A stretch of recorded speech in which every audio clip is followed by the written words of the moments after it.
Hey there, champions. Welcome back to another Read Aloud. We're back with Tales of a Fourth Grade Nothing by Judy Blume. We're on Chapter 10, Part 2. Here we go. Help me, Peter, Mom begged. Give me blankets. I ran into my brother's room. I grabbed 2 blankets from Fudge's bed. He was following me around with that silly grin on his face. I felt like giving him a pinch. How could he stand there looking so happy when he had my turtle inside him? I delivered the blankets to my mother. She wrapped Fudge up in them and ran to the front door. I followed and grabbed her purse from the hall table. I figured she'd be glad I thought of that. Out in the hall, I pressed the elevator buzzer. We had to wait a few minutes. Mom paced up and down in front of the elevator. Fudge was cradled in her arms. He sucked his fingers and made that slurping noise I like. But all I could think of was dribble. Finally, the elevator got to our floor. There were 3 people in it besides Henry. "This is an emergency," Mom wailed. "The ambulance is waiting downstairs. Please hurry." "Yes, Mrs. Hatcher, of course," Henry said. "I'll run her down just as fast as I can. No other stops." Someone poked me in the back. I turned around. It was Mrs. Rudder. "What's the matter?" she whispered. "It's my brother," I whispered back. "He ate my turtle." Mrs. Rudder whispered that to the man next to her, and he whispered it to the lady next to him, who whispered it to Henry. I faced front and pretended I didn't hear anything. My mother turned around with Fudge in her arms and said, "That's not funny at all." But Fudge said, "Funny, funny, funny, funny Fudgy." Everybody laughed. Everybody except my mother. The elevator door opened. 2 men dressed in white were waiting with a stretcher. "This is the baby?" one of them asked. Yes, it is," my mom sobbed.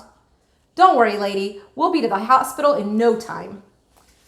"Come, Peter," my mom said, tugging at my sleeve. "We're going to ride in the ambulance with Fudge." My mother and I climbed into the back of the blue ambulance. I was never in one before. It was neat. Fudge kneeled on a cot and peered out through the window. He waved at the crowd of people that had gathered on the sidewalk. One of the attendants sat in the back with us. The other one was driving. "What seems to be the trouble, lady?" the attendant asked. "This kid looks pretty healthy to me." "He swallowed a turtle," my mother whispered. "He did what?" the attendant asked. "Ate my turtle, that's what," I told him. My mother covered her face with her hanky and started to cry. "Hey, Joe," the attendant called to the driver. "Make it snappy. This one swallowed a turtle." "That's not funny," Mom insisted. I didn't think so either, considering it was my turtle. We arrived at the back door of the hospital. Fudge was whisked away by 2 nurses. My mother ran after him. "You wait here, young man," another nurse called to me, pointing to a bench. I sat down on the hard wooden bench.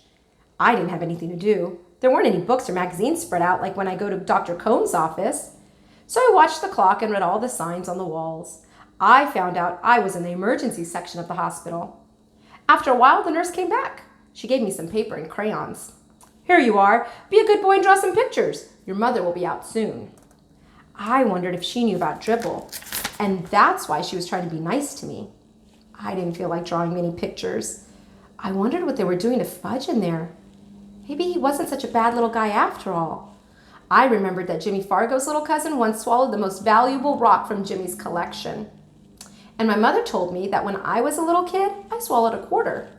Still, a quarter's not like a turtle. I watched the clock on the wall for 1 hour and 10 minutes. Then a door opened and my mother stepped out with Dr. Cohn. I was surprised to see him. I didn't know he worked in the hospital. "Hello, Peter," he said. "Hello, Dr. Cohn. Did you get my turtle?" "Not yet, Peter," he said, "but I do have something to show you. Here are some x-rays of your brother." I studied the x-rays as Dr. Cohn pointed things out to me. "You see," he said, "there's your turtle right there." I looked hard. "Will Dribble be in there forever?" I asked. "No, definitely not. We'll get him out. We gave Fudge some medicine already. That should do the trick nicely." "What kind of medicine?" I asked. "What trick?" "Castor oil, Peter," my mother said. Fudge took castor oil and milk of magnesia and prune juice too. Lots of that. All those things will help to get Dribble out of Fudge's tummy. Now I'm going to stop there. Let's see what happens next. I hope you enjoyed that part of the chapter. We're almost done with the book. I'm interested to see how it ends. I hope you are as well. Have a wonderful night. Sleep well, sweet dreams, and I will see you all next time. Good night.